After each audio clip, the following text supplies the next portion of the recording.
So today we are going to be talking about the easiest and the simplest way you should pay for a property.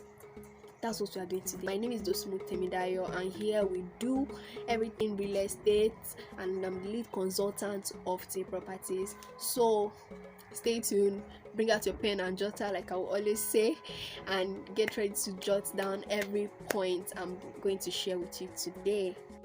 The number one thing you should look out for is to sort out your basic needs and responsibilities.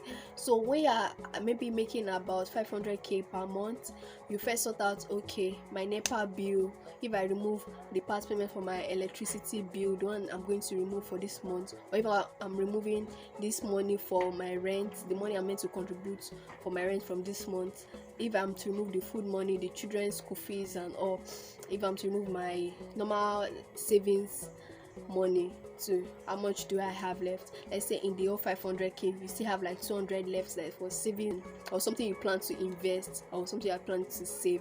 Then that 200k, okay, I know I have 200k, so that's the meaning of sorting out your responsibilities and knowing how much you have left. Number two thing you should do is to pay a sizable down payment. And what I mean by sizable down payment is that from that your 200k that you have now, and the company is telling you that the minimum amount meant to pay is 100k or 200,000 naira, and the money you already budgeted for the property, probably the property is like 2 million naira or 1.5 million naira, and you're doing a 12 months payment plan. So when you divide it, it's about, maybe let me say you're supposed to be paying like 100 to 200 per month. So what I mean by that is that them saying that it is 200k doesn't mean you should pay 200k. If you have 600,000 at that moment, pay it. If you have 500k at that moment, pay it. If you have 300,000 at that moment, you pay it. Like when I bought my first property, the minimum deposit they asked for was 100,000 naira. So I paid 150 because I had extra 50,000 naira. I paid it, so it was very easy. Then the second month I paid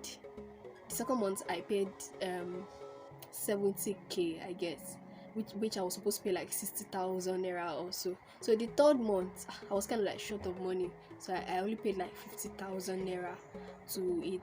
So when you pay a large sum of money as initial deposit, it tends to help you reduce the burden of paying that instrumental payment. It reduces the amount you are paying in that instrumental payment. Let's say you already paid 500k now, and your balance you are meant to pay is like another 500 for the next 12 months. Like, it is even reducing the payment for you, instead of you to be struggling to remove like 60,000 or 50,000 or that 100k that you're meant to pay.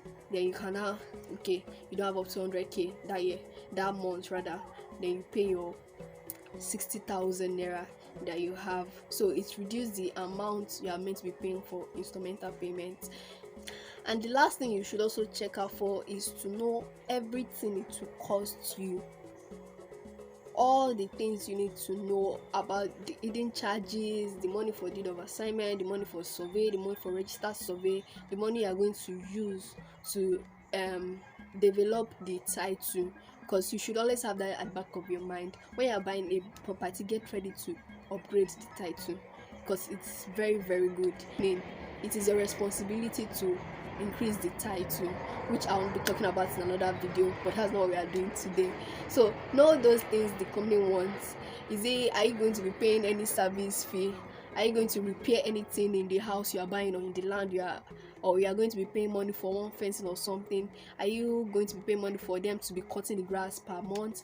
Any hidden charges, just make sure you ask for all those things, because it is necessary, so you know your budget. Because sometimes when a property is selling for like 2 million naira and the old stuff is 3 million naira, and you know that you can't afford 3 million naira, though realtors will tell you that you can pay that 1 million naira later.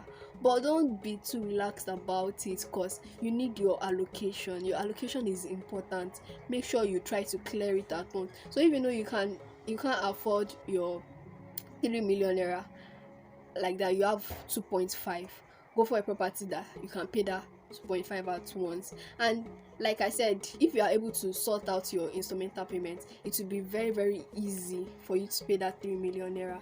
So the months you have 200k, you pay it. You make sure your down payment is very okay, so you don't know months that some needs will arise, like your personal needs will arise. So these things work hand in hand. So if you want to pay for a property easily, make sure you go through these 3 steps that I've mentioned. The first one is to sort out your bills, which is very important. Don't say, I forgot I'm owing this person money, or I forgot my landlord this thing, that's why I can't pay for this month. Some companies will fine you if you don't pay for that month. I've seen companies like that, and there are some companies that will not even ask you, but they want you to pay the money till your 12 months elapses or your 6 months elapses.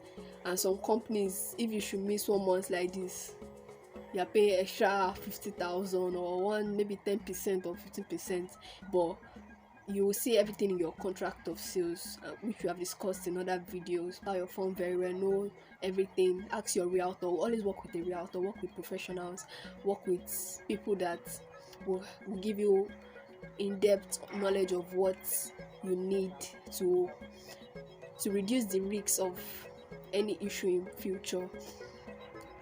I hope I'm flowing. Yeah, so we've come to the end of this video, and I'm very sure this short video that I've shared with you guys has been able to open your mind and be able to open your thinking, and note that there are some basic things you are meant to do before buying that property.